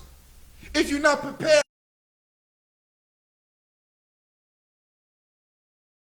for that loss, if you can't take advantage of that. That's what I'm saying. It might not be your fault, but everybody who's associated with that team takes a piece of that L. You have to, because y'all lost. Y'all all lost. Nobody can say I'm above anything until you win. If you don't want it to dance, you don't let them get in the end zone. Meaning if you don't want motherfuckers talking and having all the credit over you, you can't let them win. When you win, everybody wins. When you lose, everybody loses. Now, you may not be the reason why, oh man, he stunk the joint up, but if your team lost, you take a fraction or a piece of that percentage of that as well. You have to. Your team lost. Your team lost. I know LeBron put up like 51 points against the Golden State Warriors, but they lost. I can't give him fucking 100%. I can't. They lost. I can give everybody on Golden State 100%. They won. Motherfuckers who ain't even play. Motherfuckers who had them ready and primed to go into the motherfucking overtime to win it. And not falter, and not be tired, and not have their hands on their knees. The trainers had something to do with having them ready to take advantage of that moment in such a high pressure situation. So that's what I'm saying, man. I can't say, oh, well, LeBron ain't have nothing to do with them losing. He was on the court when they lost. He played damn near every minute of the game. I can't say that he's the main reason why they lost, but he's a small, tiny fraction of why they lost. He was out there all goddamn game.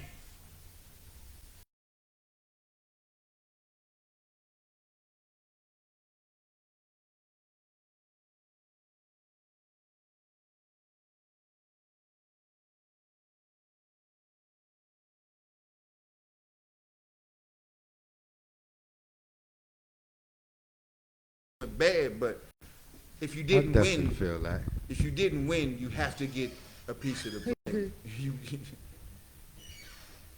So that's how it goes.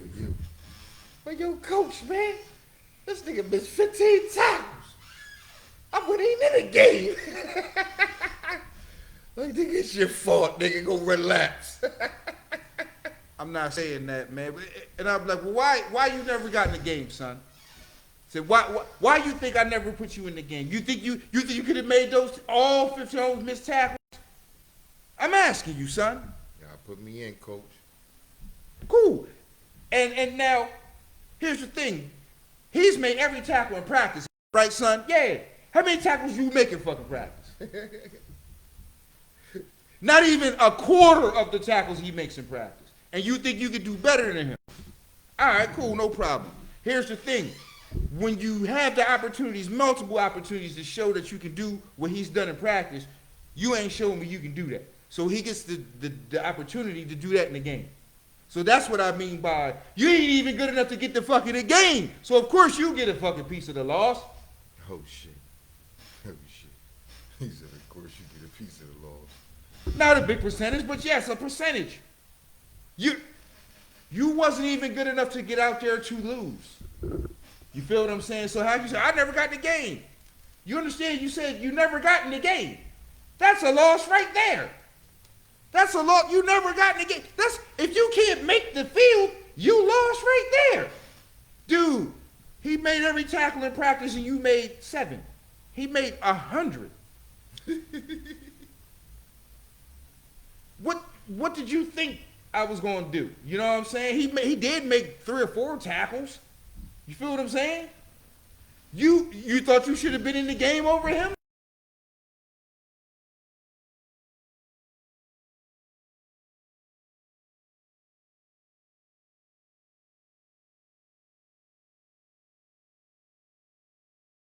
Putting you in, it might have been 30 missed tackles. I feel where you going with it. It might have been, from what you showed in practice, it might have been 30 fucking missed tackles. I definitely feel where you going with it.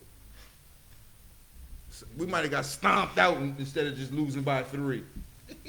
You know what I'm saying? We just fucking with you and your motherfucking missed tackles and shit. Coach, put me in. What the fuck for? You.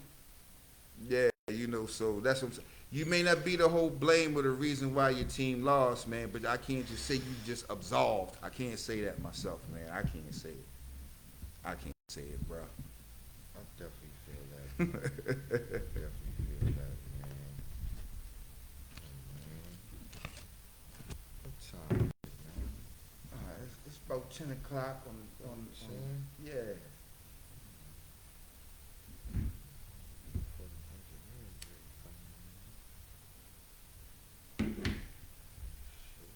Before we leave out of here, man, I want to give a shout out to my brothers, B Matt, on the men. Get well soon, bro. Sick ass. Stay sick. Get well soon, man. Yeah, man. Drink some orange juice or something, man. You know, get your immune system up. And to my brother jamming out in Bucharest, man. Stay blessed. Stay doing your thing. Happy birthday to our good brother. Belated birthday, but happy birthday to our bro Phil. Coach P. You want to take us out tonight, good brother? Yeah, man. Listen, man. We gon' man. Thank y'all for rocking with us, man, on this Tuesday night, man. You know, we're just chilling, like you said. 2 brothers, stay out, man. Get well, have fun. See y'all when y'all get back, man. You know, man, it's fire and ice, man. I'm the ice man. And it's your boy Fresh Fire, man. Man, We see out. y'all next week, man.